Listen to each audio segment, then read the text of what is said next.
This episode is sponsored by Paleo Valley. They are back again sponsoring us, making it so that I can bring you this content consistently. And I have talked about quite a few of my favorite products from them lately, but for this specific one where I'm digging into how to build resiliency in motherhood and things for moms, I wanted to highlight the beef sticks again, because that is probably the number one product I use with my daughter. She eats a beef stick every single day, whether it's for a snack. Sometimes she doesn't want to eat breakfast, whatever I've planned for her. So she'll have a beef stick with some fruit for breakfast. But it's something that comes in handy over and over again. And kid snacks are always going to be expensive. And for me, I would rather invest that money. I do the subscription for Paleo Valley, so it's cheaper, but they have a monthly subscription where you can adjust it whenever you want. And it makes it so that it's much more sustainable. You can choose the different flavors of beef sticks. You can switch them out. Very easy to use and update as needed. But that is something that has been very important as Eliana has gotten older, and myself too. I enjoy to have them as a quick protein source, especially if we're on the go. As she's gotten older, I've realized the importance of having easy on the go snacks. And their beef sticks are something that are not only delicious, but they're incredibly nourishing. They're made with the highest quality beef, and it's all sourced within the US. So highly recommend checking them out if you have not already. I have all the products that I love from them linked on my page. You can go to paleovalley.com/hormonehealingrd. You'll get a discount and you'll be supporting the podcast. I appreciate it so much. And thank you for your support. Our goal with this episode is to create a very extra special episode just for moms, specifically trying to deal with this often like hidden stress load of motherhood. And, you know, I love being a mom. I know Amy loves being a mom. It's truly the greatest gift, but it doesn't mean it's not incredibly challenging. It's like the best thing you'll ever do and the hardest thing you'll ever do. And I think as a society, we don't get enough support for moms. We just kind of expect them to do everything and be able to handle it all. And then when their health falls apart, everyone's like shocked, but in reality, that's really what we're set up for. So we're going to start out. Amy's going to share her background.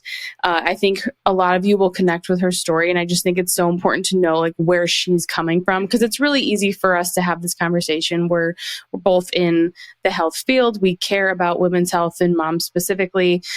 So Amy's going to go through her background. Then we're going to talk about crafting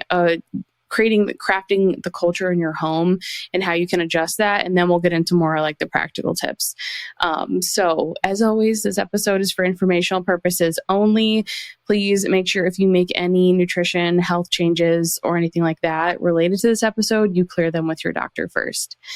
All right, Amy, give us your background. Tell us your story. How did you start wanting to support moms? Well, first of all, I'm so pleased to be here. This is a true honor. And I hope that everyone will get some information from my story and be able to make changes in their lives, because it doesn't matter where you're starting. All of the little things that you're doing will add up to be big changes down the line. And like I always say, it's just about consistency and being consistent with your changes. And that's what I did. And all of a sudden, little things start to happen. So looking way back with my first set of twins, they just turned 13. And I remember after having them, I had a complete shift in my persona, of course, entering now into motherhood. But physically and biologically, I had so many issues, so many I didn't even know how to express them into words. So when I went to my follow-up appointment with my doctor and they asked, how are things going? Of course, I smiled and said, oh, everything's great. Like, I love all of it. But inside, I was literally just hanging on by a thread. I felt anxious. I felt completely overwhelmed. I felt so disconnected from myself. It was just this very strange feeling. And even now I struggle to put it into words, but I can even feel like, just looking back now, I can get all those feels. I physically was incredibly exhausted, like beyond any type of exhaustion I've ever experienced. Of course, I was nursing 2 babies and up at all hours. And with twins, you're on a consistent schedule. So it's every 3 hours for many, many months. At least that's the system that I use, right or wrong. And I was not feeding myself well. I didn't know at that time how to feed myself. I didn't know how to move my body. I had no idea about pelvic health, physical therapy, even though I had been in a personal trainer at that point for 10 years and I had a degree in nutrition, but I still had no idea what to do. And so it wasn't too long after all of that where I started trying to find answers on my own, because I went to a counselor and she told me I just was anxious, a new mom. It's totally normal. But I decided that I didn't want that to be my normal, because I couldn't carry my boys around. I would see other moms at like the grocery store and see them smiling and happy. And I was literally struggling. Every time I would go to the store with 2 babies, I'd have 2 car seats trying to get them in the grocery cart. And then at that point, then dragging a double stroller behind. And it was so hard. My back hurt, my body hurt. And I didn't even know where to begin, because I'd never experienced that level of dysfunction globally in my life. So about 11 months after, I didn't know which way to turn. So I went out to California and visited with a mentor. I know that was a huge leap from local, and I told him, I said, I felt like my whole body was just twisted. And I felt like foundationally, the thing that was making me the most exhausted and causing me the most stress, it wasn't having 2 babies. It was my body feeling so dysregulated. And so right there, I started to frame the foundation of what I had no idea would become the entire course of study for the next decade. And then also helping women, was trying to figure out how to move better and to function better in the world that I needed to move in. It was no longer about racing, which was my background, and athleticism. It was about, how am I going to function for life? How am I going to sit down on the ground and pick up my child from the ground without my back hurting and then feeling so wiped out because I had to stand in the kitchen and cook? I wanted to do all the things. So he looked at me and he had no idea about diastasis either at that point, or didn't diagnose it. But he said, your tendons, all your tissue, he was a soft tissue specialist, felt like complete, like ropes. He said, I've never felt anything like this. This is a guy with many, many, many hundreds of thousands of, hours of experience. And I was like, what is causing this? He said, I think you should try this new thing called paleo. I'm like, what's that? And of course, I was looking for anything with a strategy, because at that point, as a mom, Amanda, you want, just give me the list and then I'll do the list. I don't want 10,000 different things. I just need a list. And he said, you eliminate these things. So I was like, great, I can do that. So I started right away, because I felt so bad. I had never in my life felt so terrible. And so I just started pulling things, because I had no money to start pouring into supplements. I had no idea about any supplements at that point, other than taking my multivitamin.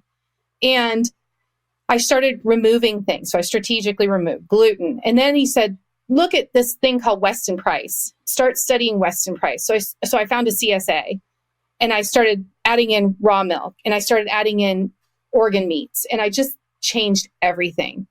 And it took time and just consistent effort, and very little by little, I would be able to do more things. And I was sleeping deeper, and I found myself starting to laugh again.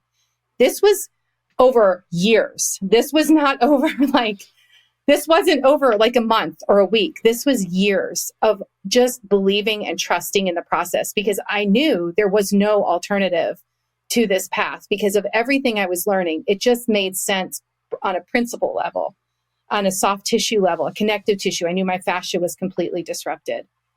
And then I learned about pelvic floor and diastasis, and I started weaving these things in and using my background in applied functional science and starting to put together the pieces and what I just termed as are my pillars, which that word's everywhere now. But I focused on those. I had no time to look for immediate changes, because that I was framing the structure in my world. And I just kept on layering in and stayed consistent. And then it came time to feed the boys, and it came time to where they were done nursing. My girls nursed for 2.5 years. The boys nursed for about 11 months and were done. And so when I started to learn about all these things, it was right about the time it was going to feed them. So then I started thinking about, how am I going to make this doable? Everybody has to do it. My husband's a different story. He had his own time frame. But like with the kids, I knew that what I was learning, I needed to implement with them as well. Because of our family history of mental illness, and then later to learn that their dad had celiac or has celiac, and all of these things I was learning, I knew would help them build a stronger, more resilient system. And also knowing that going into that pregnancy, I did not have the best mineral reserves, which I knew nothing about at that time, or gut health, which is why my postpartum experience was what it was. I was going to say, do you want to give a little bit of background about like before you even conceived your twin, just a little, just to like give people insight? Because it's like, well, you know, why was postpartum so challenging? And I feel like when you hear your history, you're like, got it. Yes, it won't take you long to figure out why, because I spent probably 12 years in consistent high stress state from, you know, different life events in the family going on that were extremely high stress. I was diagnosed with ADD when I was in middle school, but later to look back and knew that it was non-celiac gluten sensitivity, 100%. In addition to just a stressful world that I grew up in. And then you couple that with a high, like everything I sought out was adrenaline. So it was racing at the highest level, road bikes, you know, racing long endurance, trail races, anything that was dangerous, risky, high speed, I did it. And I did that for years. And then I decided I was going to get pregnant and I had no menstrual cycle. So I had to use ovulation stimulation shots to stimulate it because I had hypothalamic amenorrhea for 15 years and was told that by my doctors that axis is fried. You know, there's nothing you can do to fix it. And so I went ahead and little did I know that going forward with that, not trying I thought I tried everything, which was nothing. And then little did I know that I was setting myself up for, you know, a very high risk pregnancy and then putting my children at risk too. I was very fortunate to be born with 2 healthy babies. But I will say that the boys were significantly different in manner than the girls. That's beside the point from this. But yeah. But my history going into it was 100% depletion, nervous system dysregulation. Just everything was stimulant. So I was depleted going into it.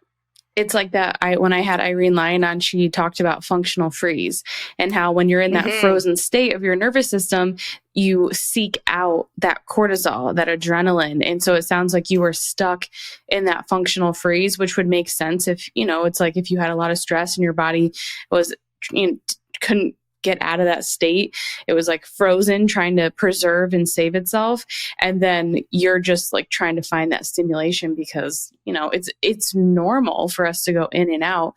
But when you're stuck, you'll try to find it in other ways.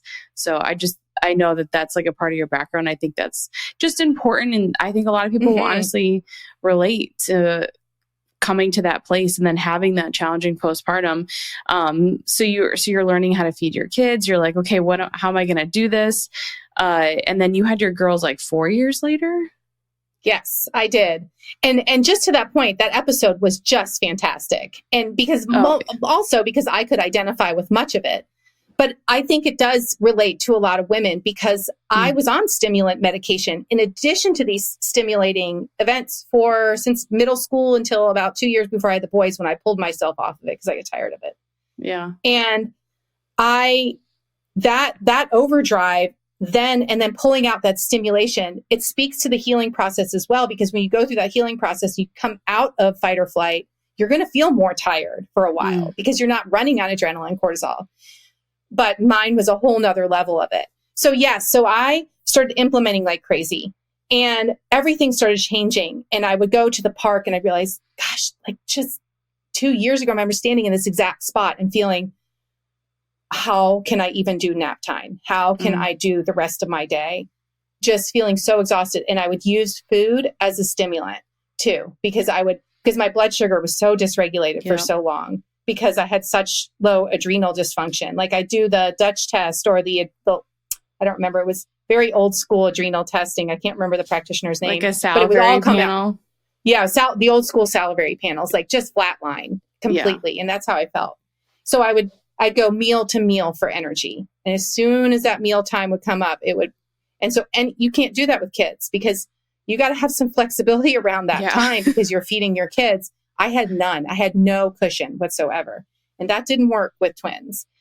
And so when I had the girls, or when I was going to have the girls, I still had hypothalamic amenorrhea. So I used ovulation stimulation, but I prepared a little bit better for it that time. Not as well as I know now and what I teach moms now, but a little bit better. And so I achieved pregnancy quickly with that, or we achieved pregnancy quickly with that. And then had the girls, and that pregnancy, I nourished my body a lot more, did all the things for diastasis care. And postpartum was a completely different experience, especially since the girls were born early and they were in the NICU. I know now that I had H. pylori at the tail end of that pregnancy, which I'm quite sure stimulated early delivery. And that was a very stressful time. So that first part of, I spent the first 8 days in the NICU with them. They were given antibiotics and all of the formula feeds and everything, to my horror. And I stayed there at the hospital with them and wouldn't leave, and nursed them for those first 8 days. Slept in a closet in the NICU, basically. And that was horrible. And so I knew that all of that stress needed to be then accommodated with my going back to 2 4-year-olds. And then now we're in this new sleep cycle again, where we're pumping and nursing every 3 hours again now with newborn preemies. And that would go on for the next 8 months. So I had sleep disruption for 8 months. I had a huge diastasis. And I had 2 4-year-olds to care for and to put on the face for them, because I didn't want them going through what I was going through. So needless to say, that's when my systems, that's when I started videoing things, started presenting some of the information that you'll see in the blog posts we have attached, and saying, this is going to be my outlet, because I needed something to document what I was doing, or mentally it started helping me to catalog a system for myself, to where I could feed the 4-year-olds how they needed to be fed, nurse the girls, and then most importantly, nourish myself, because I knew I needed to be a fully intact superhuman to do this, to run this family. And that's where I started to develop things. And I remember we've discussed previously how you felt postpartum. It's like you weren't naturally like super motherly, which was like mind blowing for me, because I think you're like the ultimate mom. When I'm like, I think of Amy, I'm like, you got 2 sets of twins. You're so you can just tell how much you care about your kids and other moms, like you genuinely want other moms to thrive and be healthy and feel good, because you're like, you've been there, and like you're like, it's possible. Can you talk a little bit about that difference postpartum, your first, and then versus when you had your second set of twins, the girls?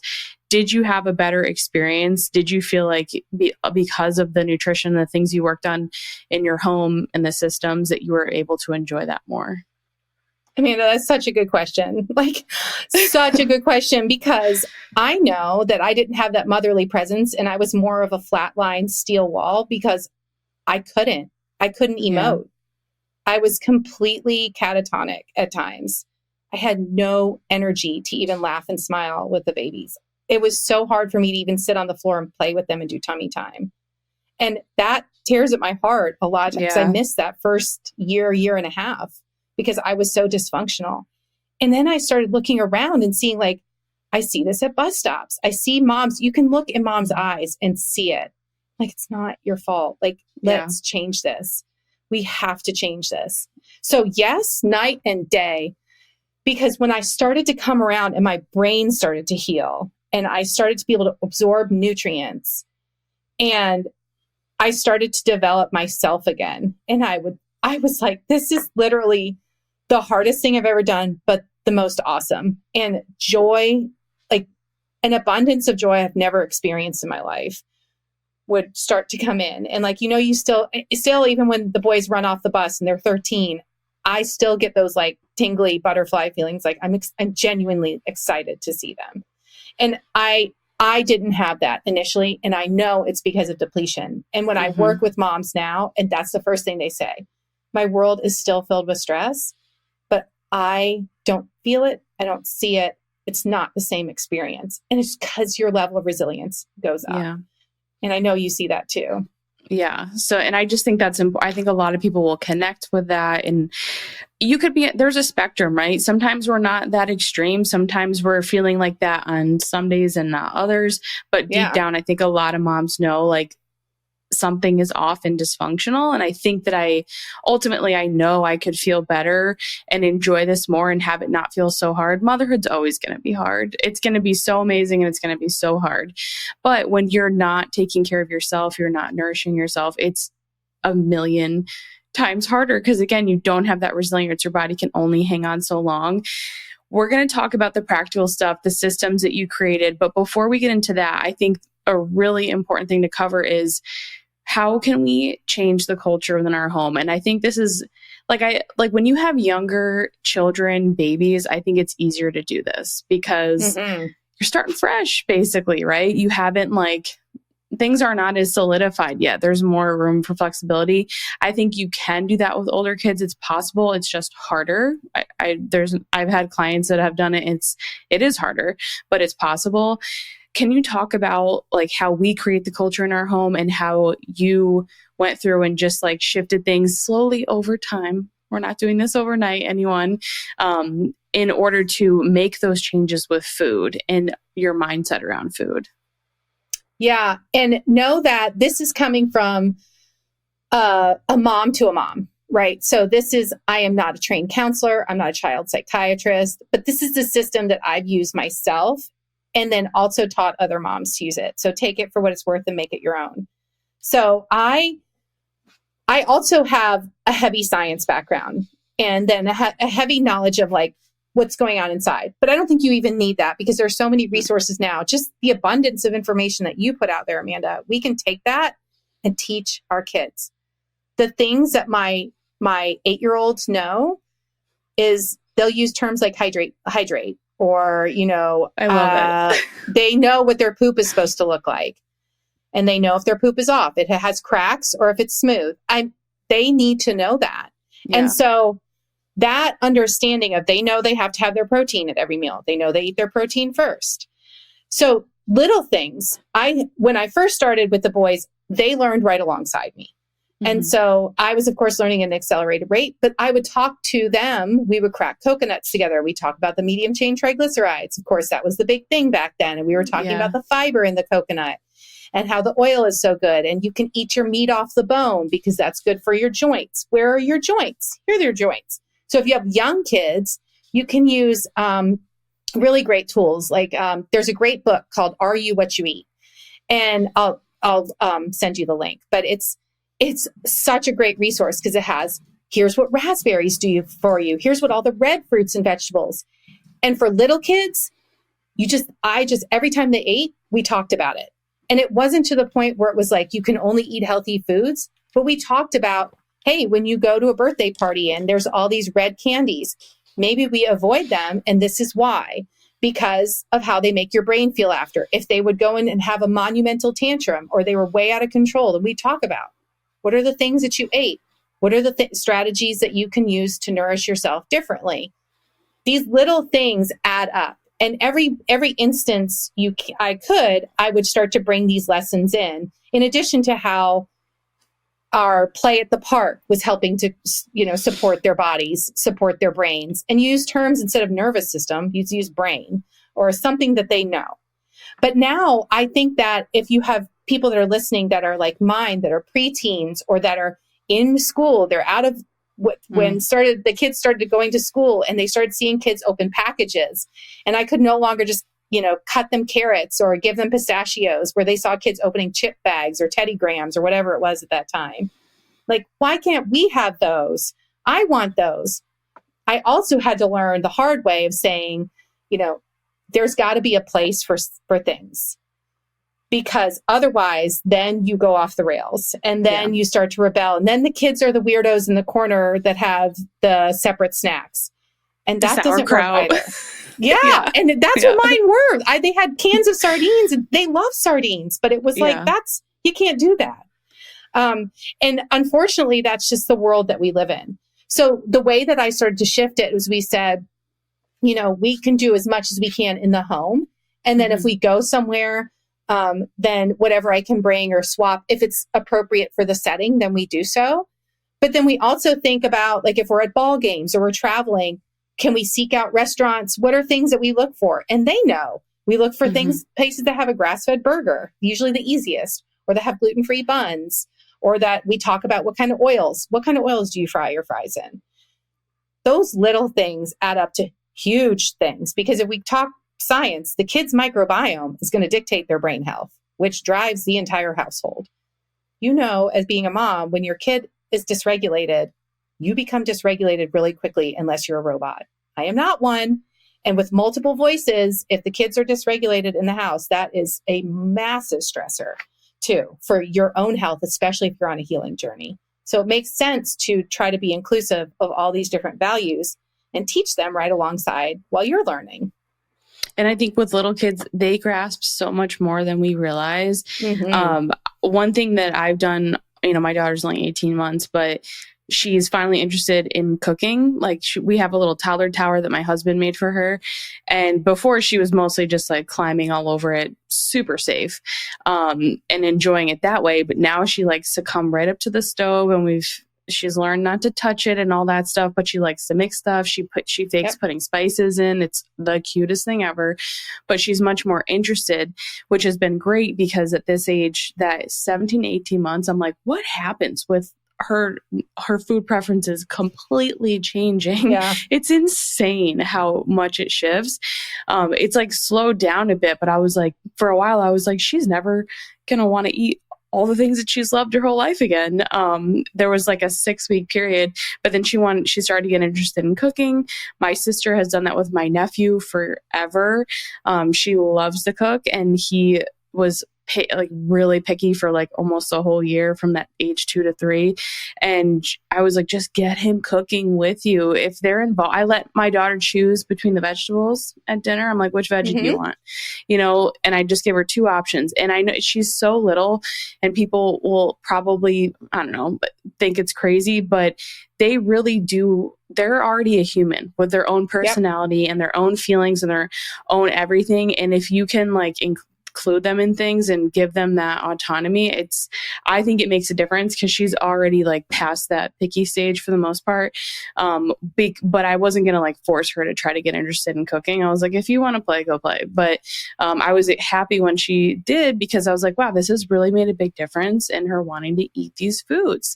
And I think that's something that you can definitely do. I know it can make things messier. It can slow down the process sometimes. And there are certain things where I'm like, you're not doing that. But even just having them part of it, involved in it, I just think that makes a big difference too. And that's like what I'm saying when I think of like, what is the culture in your home like? Like, do you give your kids choice when it comes to their food? How mad would you be if someone constantly told you what you were going to eat? I'm like, I would be so mad. So it's like, how can we give them options, even if they're small? And again, explaining things to them. Like when we cook, we talk about like, oh, we're using butter. This is where butter comes from. And it seems so silly, but I'm telling you, like, they take it in and they'll remember. And then like, I remember one time my nephew, he just like spits out this phrase, and I'm like, how do you even know that phrase? And it's because it's like, my sister was explaining something to him while they were making food, and he remembered it. And it may have been like 6 months ago, and now it's popped back in, but it does make a difference. And I think involving your kids in creating the culture and seeing like, what do they like? Every kid's going to be different. Maybe some kids don't want to get involved in cooking. Maybe they want to help you do the dishes. Whatever it is, like, how can you bring everyone in the family into the food choices, how we make our food, why it's important? I think that makes a world of a difference. Yeah. I mean, the girls, if anybody's been following me for a while, I have so many videos of Annabelle and Madeline cooking with me. The ones with the boys are really, really old. But I have so many, if you've ever seen any of those, and where they're peeling pomegranates and they're peeling the carrots. I mean, and they have their, just the sandwich knives. I don't know what they're called, just like the regular knives that are a little serrated. And they're cutting everything. And I'll ask them, which one is the heart? I mean, Annabelle knows how to butcher a beef heart. and That's she's 8 amazing. and she can pull everything apart. I had a live the other day and I was watching it just with her the other day, and she's like holding it up. She's got her finger in the aorta, pulling apart the atrium, pulling apart all the vessels. And even my anatomy teacher was like, oh, geez. But that, I brought him to the farm where they met the cows that they would later have their burger. I mean, and they know Mr. Roger, the farmer, and everything on their plates. They always have 2 or 3 vegetables, but it's not like everything is, sometimes they're frozen.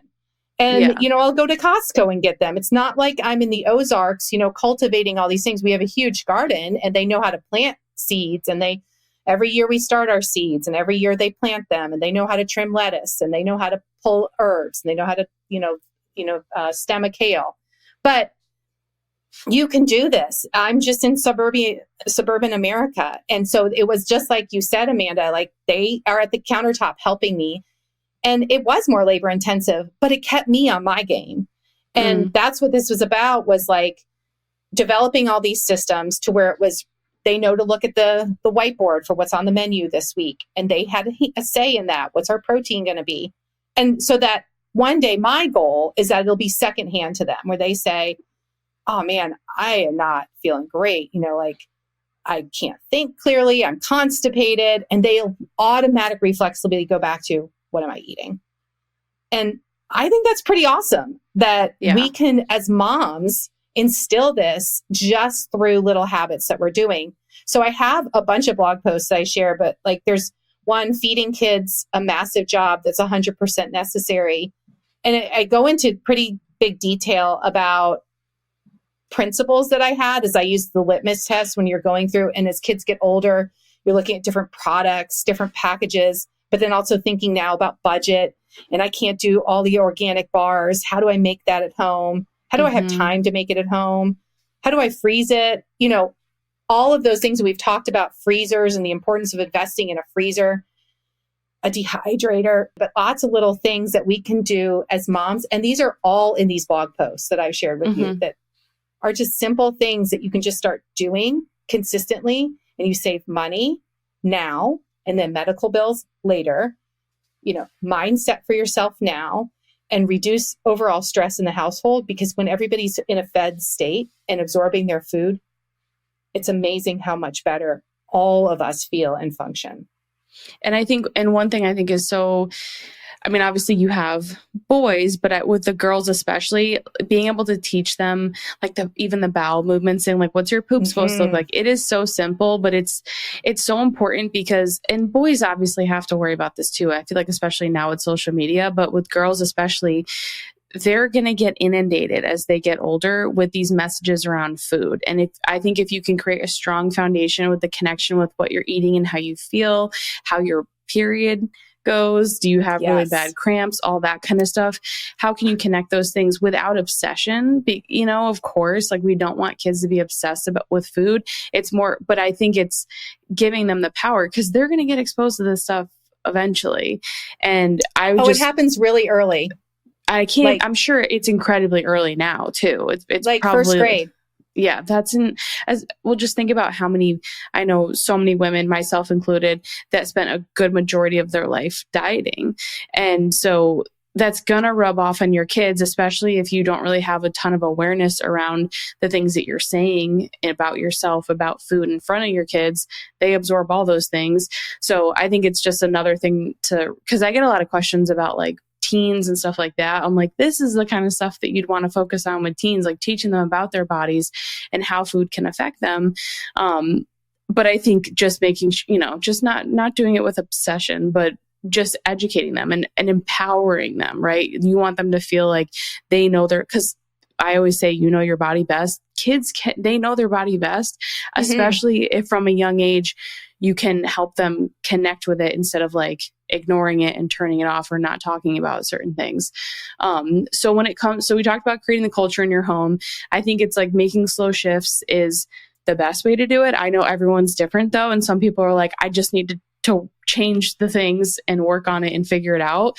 I think when you have kids, though, it's probably easier to make slower shifts, but whatever works for you. And having the conversation with your spouse and saying, like, educating them, which can be difficult. And sometimes, especially if you're really depleted and you're like, I don't want to have to explain this, send them a podcast, send them something that resonated with you that you think is going to be easy for them to understand, and be like, I need you to do this work. Like when I wanted to have a home birth, I sent my husband a million things and I was like, educate yourself, because I do this for a living and I don't want to explain all this stuff to you over and over. Like, you read this and then we'll talk.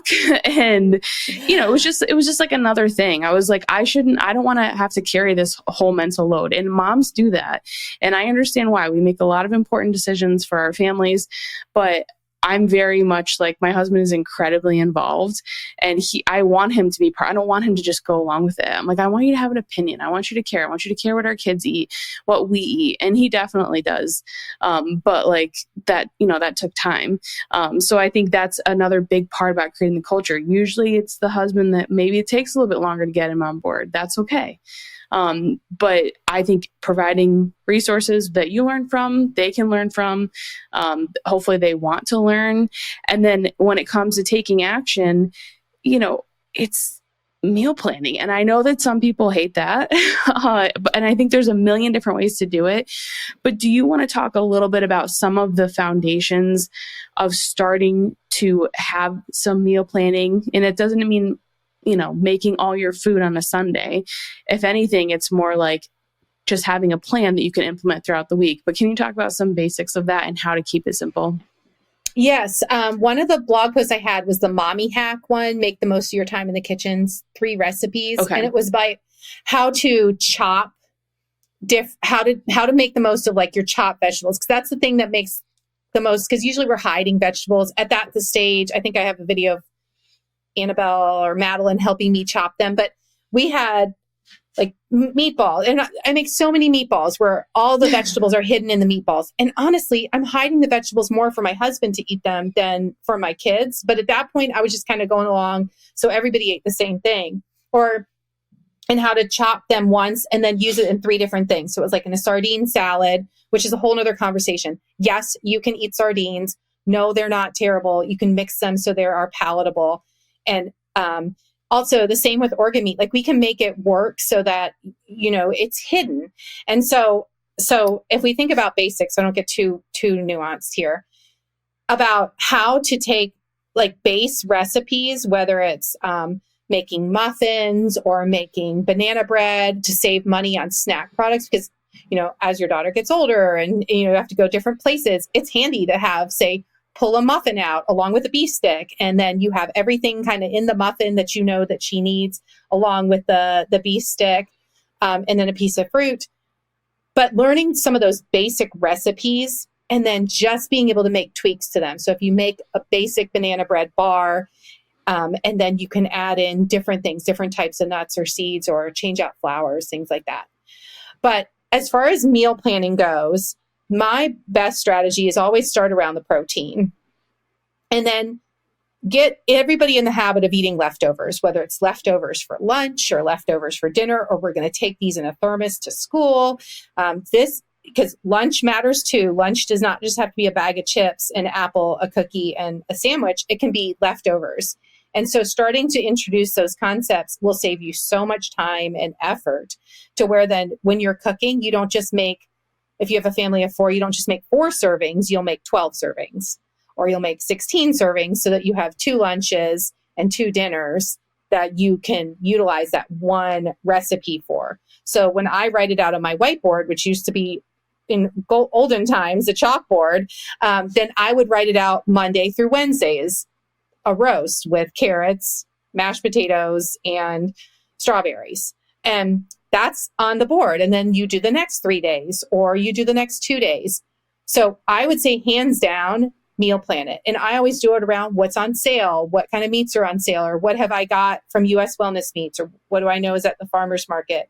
What's available, what's on sale at Costco this month? Those kind of things that you can look at. And then the other thing that's most important is, especially during like the stage that I'm in, and then you're always in running a business, is, you've got to think about how much time you have to execute these beautiful plans, because it may be slow cooker for like a month straight if you have just a huge push. And that's fine too. It's fine that it's just different cuts of a roast. That's fine too. It doesn't always have to be these new, beautiful recipes. But looking at, okay, Wednesday afternoon, I know I'll have a couple of hours to do something for Wednesday, Thursday, Friday. So consider that in your meal plan for when you're going to be able to do it. And actually on my whiteboard, I'll write out a task list next to the day. So Wednesday's meal is flounder, rice, and asparagus. Well, then, but I got to prepare for Thursday, because Thursday I'm going to be gone to work. I got to do that Wednesday. Does that make sense? So like, yeah. I'll just like you would do for a business or your planner for work. That's the way I looked at my meal plan, was this is like my task list. And then that's how everything kept going. And then anytime I had an opportunity, I would batch it. So I'd make 2 casseroles instead of 1, because I knew next week is going to be really busy, and I'll just pull it out of the freezer. Yeah. So the more ahead of the game we can stay on food, the more money we save, again, now. And then later when our kids, don't have health issues because we've been nourishing them, or we reduce the risk of the health issues. And then ourselves too, that we're staying ahead of our health because we're nourishing our bodies, and we're not going to start running on cortisol and adrenaline and having dysregulated sleep and so on. And sometimes this can feel incredibly hard. Like my husband's deployed right now. When he first left, I was like very in a food rut because it was like, now everything is on me. All of, caring for Eliana 24/7, trying to find time to work during the day. And then I'm like, and I have to feed us with no help. Cause my husband is he's like super dad. He's an amazing cook and he loves to cook. He loves to cook with Eliana. And he's so hands-on and involved that like when he's gone, it's like, whew. Sometimes I'm like, I wish you were not so helpful so that when you left, it would be like not a big deal. But it was like a huge shift. And she was like, she turned 15 months. It was like, she changed a ton and developed a ton in a short period of time. Her taste buds changed. I'm like, how on earth am I supposed to do this? To me, like it really just came down to cooking very simple meals. And I just didn't do a ton ahead of time. I was like, there was no time to really prep. I'm like, so how can I make the meal as easy as possible so that it doesn't require prep? And I did a post recently sharing, I think it was like 4 or 5 recipes that are like simple, easy ingredients. You should be able to find them at any grocery store. And it's like, you basically just make them your own. But that's basically all we've been eating. And honestly, it like got me out of that food rut, because I was like, oh, okay, so it doesn't have to be stressful. And she does better with more simple meals. I think kids do better when food is a lot simpler. So sometimes I think it's like we make these crazy recipes. Like I remember I made this recipe and I was like, she's gonna tear this up. She didn't like it. And I was like, I just made this whole thing, like literally because I thought you were going to crush this meal, and she didn't even want it. And so that's when it's like another reminder that it's like, it doesn't have to be fancy, and it can be very fun to make those kinds of recipes and indulge, and everyone loves it, but it doesn't have to be that way. And it's like, I love like the Cook Once Dinner Fix cookbook. If you want something where it's not a ton of prep, because Cassie Joy is great. She's got like that Cook Once Eat All Week, but it's a lot of prep on a Sunday. I could never do that now. But the Cook Once Dinner Fix, it's like you make one protein that you use for 2 different meals. So if you're someone that's like, I don't think my kids are going to eat the same meal like 2 to 3 times in 1 week, then maybe you pick the same protein, you prepare it, but then you make like shredded chicken. Like you can make that into like tacos or some sort of like taco dish and season it that way.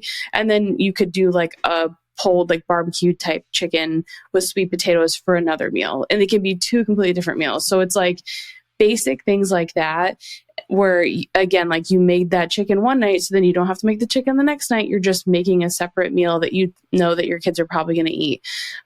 It can be that simple. And I'll put that cookbook, I'll link that one too. That's a good one. But I have like a million links for Amy's blog posts and stuff, but it's like that, even just like that kind of a premise, like pick your dinners, start with dinner. I think that's a great one to start with, because then if you make extra, you'll have lunch. And then you can start thinking about, what are we eating for breakfast? What are some breakfasts? I feel like that's totally different based on like your schedule and stuff in the morning. Are you trying to get kids off to school? What do they like to eat in the morning? That sort of thing. How much time do you have? But it's like, just experiment and find what works for your family, and don't feel like it has to be perfect. It doesn't. You don't have to make all your food from scratch. But like you said, I mean, kids' snacks are so expensive. They're kid food. If you want to make money, get into the business of making anything for kids, and you'll make a ton of money, because it's like their products, they're just through the roof. It's so expensive. So like you talked about learning how to make muffins, like banana bread bars, things like that, that, and freezing them, like that can be a big one. Do you have a blog for something like that? I'll have to send you. I have a zillion of them. I mean, so many different versions of muffins. Okay. But really, here's a good secret for that. Just if your kids like banana bread, just look up, and you want to avoid, say you're like, all right, I'm going to try this, go gluten-free. Just look up, put the word paleo in front of any type of muffin. And I guarantee you there's a recipe for it, like paleo pumpkin muffin. And then you'll get a whole bunch of them. My kid's got an almond allergy. I can't do almonds. Do pumpkin seed flour. Just get a bag of pumpkin seeds, grind it in a blender, and you have pumpkin seed flour. Or oat flour. I mean, or oat flour, I usually make it. I don't buy it because it's really expensive. But if you grind up oats, it's like incredibly cheap. Yeah, you can get the huge bag of organic oats at Costco, and you can make your own oat flour. But those little things save so much money. Then take that muffin recipe and turn it into a sheet pan, and just spread it in a sheet pan, cut it into bars. I used to wrap them in wax paper and go through the whole 9 yards. Now I freeze them individually, and they go in a Ziploc bag, and they pull them out. And then that's that. But when you have kids that are eating all day, it just takes you like one trip to Costco, buying all the Z bars and everything else, which also have not so awesome ingredients when eaten consistently all the time, that are not awesome for developing kids' microbiomes, and they're still growing, developing brains. Every once in a while, if they have a Z bar at a friend's house, or they're, you're in a pinch, fine. But all that stuff that we have is way tucked away for emergency purposes. Otherwise, our food bill would be $2,000 a month just in snack. And nobody can sustain that. Yeah. And so I look at nutrition and food as also, and I tell this to them all the time, like, if you want to perform on the field, if you want to do well on your tests, if you want to sleep at night, and now the girls are learning about where babies come from. We're just talking about that. They're going to be 9. We found a great book for them. This is how like your hormones are developing, and it's what we're bringing in. And they have that knowledge base. But I look at that as an asset for myself too, as a mom and mom health, because it makes me feel good that I'm doing for them what I need to have done for me. And no, it's not easy. And it's not perfect every day. It can't be. Like, we can't. But it's as long as we're consistent with that messaging, it pays off hugely. And it's simple. Yes, all my recipes are very simple. Yeah. It's like, it doesn't have to even need a recipe to do it. Yeah, I know. I'll like throw stuff together and I'll put it in my stories. People like, recipe. I'm like, oh, I didn't keep track, I don't measure of anything. I'm so not even muffins. Bad. I just kind of. I know it's bad. I know people like, it's like, I understand baking can be such a science, but I'm like, I mean, I think there's some flexibility there. And some people are like, they need the recipe, and I get that. But I'm like, I could never slow down and like do that every single time I wanted to. I also have been cooking for a long time. And that's the other thing. If you can involve your kids and you create this culture in your home that food is a positive thing, it can nourish your body. It can make you feel really good. It can also maybe not make you feel so great. Teach them about that. The other big piece that they're going to get is they're going to learn how to cook.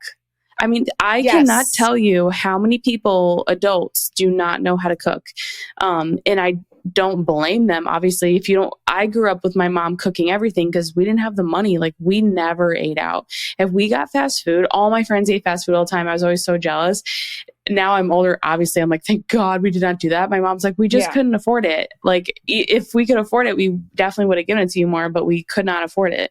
And I was like, wow, I just thought we were like really healthy. But it's like I learned how to cook that way because I constantly saw my mom cooking. As you get older, then it's like, all right, this is your job tonight. When my mom went, she used to have a home daycare, and then she went back to like an office job, and like we had to make dinner, and we knew how, and it wasn't a big deal. And I'm so grateful for that because it does make that less stressful. So if you're listening and you're like, I don't really know how to make these things, I'm not a great cook, that is another big barrier. And I would really focus on simple recipes. And I've had clients that didn't really know how to cook, and we'd be like, let's make this one recipe this week and master it. And then you can like experiment later. And we would make one new recipe like every week, and they'd learn how to make like stir fry. And then they'd learn how to make meatballs or something. And then it was like using a crock pot or an Instant Pot for things. And I remember just being mind blown that people didn't know how to cook. So that's like another gift that you can give your kids when you implement this kind of culture in your home. Yeah. I mean, I'm going to nursing school in 7 weeks. My kids have got to know, and we've been implementing for the last 6 months, especially with one of my boys who, God bless, he is going to need some guidance. The other one is fine, but this one, we mastered the smoothie, and he's mastered making his breakfast. But I want them to have this because guess what shifts when I'm not here? Dad's working full time, their food. And I refuse for that to go out the window when I'm in school. So we have talked about this and how we're not just going to live on snacks, and I'm going to have as much planned ahead as I possibly can, but I don't know that road. Yeah. But having that and giving them those tools. And Annabelle came up to me the other day and she was like, even though you really annoy me when you're always talking to me about all this stuff, and everything seems to be about health, I actually think it's kind of cool that I'm really good at soccer. And I know it's because my muscles are strong because of what I'm eating. Needless to say, she's humble. And then she'll say, and every time in science, and we talk about the body, I know the right words to say, Mom. And everybody how old looks is she? at me. She's 8, going on 25. And good Lord. And she'll be like, so I guess I kind of like it. And I'm really excited about you coming into my class and talking to my classmates about bones. And you may want to talk to them about food too. And I'm like, so they get it. And the cool thing is that then feeds my soul. And I think you'll find as a mom, when you start like getting, like, I'm very passionate about this, but as your passion starts growing and you start seeing changes in your health, because just like Amanda provides invaluable, like I followed you for so long back when I saw you doing like videos outside with your gym when you were CrossFitting. Yeah. Like that's how long ago that I was first introduced to your work. You've helped me change my life in a lot of ways. I'm so grateful for that. Just like many other mentors. So I definitely am so thankful. And then we eventually got to meet because we both live in North Carolina. I know. That was so cool. I was like, I'm just going to give this a try. I don't know. But I think that as women continue, especially moms, to follow your work and really understand that there are principles in the world that we just stick to because we're bombarded by all of these messages. And most of them are honed in on how do we become the women that we were, or how do we get our body back? Yeah. We need to focus on how do we function really well in life from a movement perspective, from a nourishment perspective, of course, hormonal. But then, hey, we've got another like 40, 50 years to look at once the kids are grown. And I refuse to be this sunken shell of a woman because I didn't put in my efforts now. So all this stuff collectively put together, you are doing so much to benefit yourself, and just be super proud of every single effort, even if it seems very, very small. All of those things come together and all of a sudden you'll be like, whoa, I feel totally different. And it's every season of life. Like we talked about birth, postpartum, and then having little kids as your kids get older, but then also like perimenopause and postmenopause. Yes. I often get questions, how do I set myself up for success? I'm like, it's all the things I'm always talking about. Yes. if you can do that and get yourself out of fight or flight, give your adrenals a break, give your thyroid a break, eat enough food, get outside, all those things. Don't burn the candle at both ends. That's what's going to set you up for success. And I think I'm like, it's so interesting because I think that's also incredibly important when you're a mom, because that's like the quickest way to get into that burnout. Nothing really changes other than the fact that, depending on your health history and how depleted you were, and your hormones, that of course is going to make the transition much harder. So it's like, if you can take care of yourself at all those ages, it's going to help you so much as you transition. And hopefully you can put that off. So many women go through menopause in their like early 40s, and I'm like, and that partially can be genetic. So don't ever feel shamed or guilty if you went through menopause early. That can 100% partially be genetic, but I still wonder about the environment of like their mom and what their nutrient status and their hormonal status was like and everything. But it's like, we have some control over that. We have, I think, a lot of control, depending on when we find this information and when we can implement it. But I mean, that can be something too. It's like, yes, we want to be thriving as moms. We want to have healthy kids that are going to grow up and be healthy. And then we want to be healthy. I always think about like, I have like weird family stuff. And so I'm like, I want to be there for Eliana. That's incredible. And like our new baby, her name's going to be Amaya. Like, I want to be there for them, and that's like so important to me. And like, that's a huge part of why I also make all these health choices. So it can like snowball into so many different things.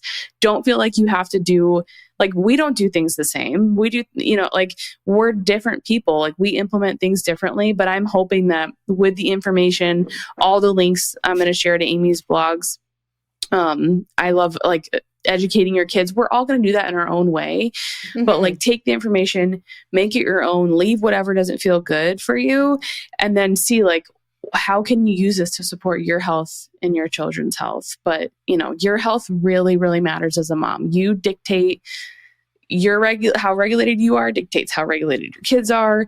Absolutely. It makes a big difference. Massive. Like, yeah. So I just think that's something where we always put ourselves last, but mom's health really, really matters. It's going to make your kids healthier. And I don't know, don't feel overwhelmed with the information. I'm hoping that this helps you take action and just do it your own way. There's no perfect way to do it. It's just whatever feels best for your family and works for you guys. And remember that I was told I would never regain my cycle. That axis is fried. You have ADD and ADHD. We don't grow out of that. Well, I don't take any medications for ADD and ADHD, and my brain works a lot better than it ever did. And I have a regular menstrual cycle each month, and I ovulate every month. So, and how old are you now? Do you mind? Are you okay with sharing that? Yeah, I'm 44. Yeah, you don't look 44. So I just like think it's important it's helpful to know, it's like, you're not some young 30-something mom that is doing like, oh, it's good. I just like often hear, well, like, I don't have the energy, or I'm this age and stuff. And it's like, you can do it. And you're healthier now at this age than you were before you had kids, probably. Yes. And every single one of my clients, I see it happen. It's like, it's not magic sauce.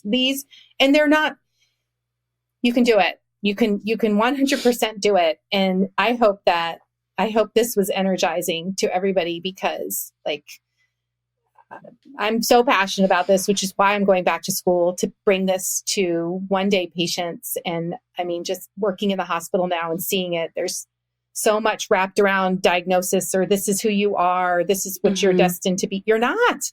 I mean, I am a completely different human being than I was 10 years ago.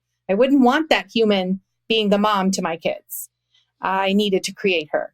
And so everything I wanted her to look like, that's what those behaviors I embodied.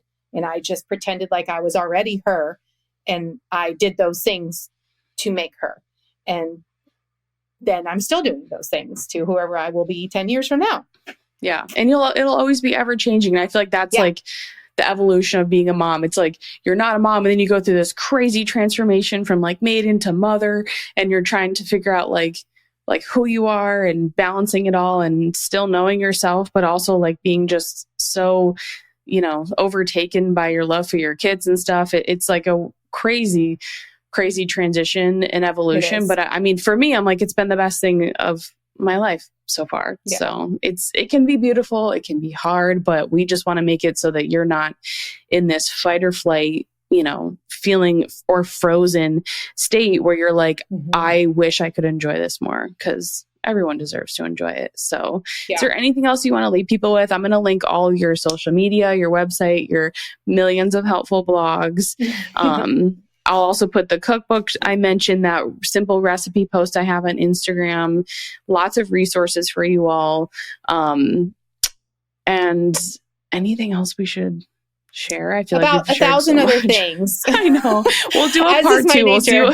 We'll see what questions you guys have. We'll do a part two. Yeah. But I feel like we wanted to give this foundation to you all, give you a starting point.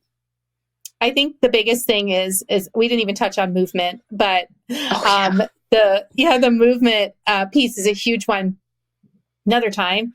But thinking about, all that you have in your world now, just continue to put those efforts forward, because it will pay off. And I'm going back to school. So as far as my one-on-one availability, it's just a little bit different for the next couple of years. I'm still seeing clients, but on a limited basis. But I do have a lot of cool resources, like the Essential Energy Guide for Moms. That's out there. That's a way too long, the freebie for you, but as is my nature, information overload. And then I'll still keep showing up on social media to drop some information. She's a great follow. I love when your kids are making food and stuff with you. And just same thing, like lots of simple tips on like how to be healthy. It's like it's very supportive if you're a mom and you're wanting to make changes or feel inspired. And then we are going to have Amy inside Patreon to get to that movement piece. We're going to do a class on how to move the pelvic ring and modify that rib cage, something that gets crushed, your fascia changes, pregnancy and postpartum. I'm like, I think any woman, you definitely don't have to have a child to need this type of work. I think if anything, do it before if you can. But we're going to do that class with Amy in December. So make sure you join Patreon if you want to join us there. But thank you so much for being here, sharing your brain, and just sharing your passion, Amy. I really appreciate it. Thanks, Amanda. It's really a pleasure.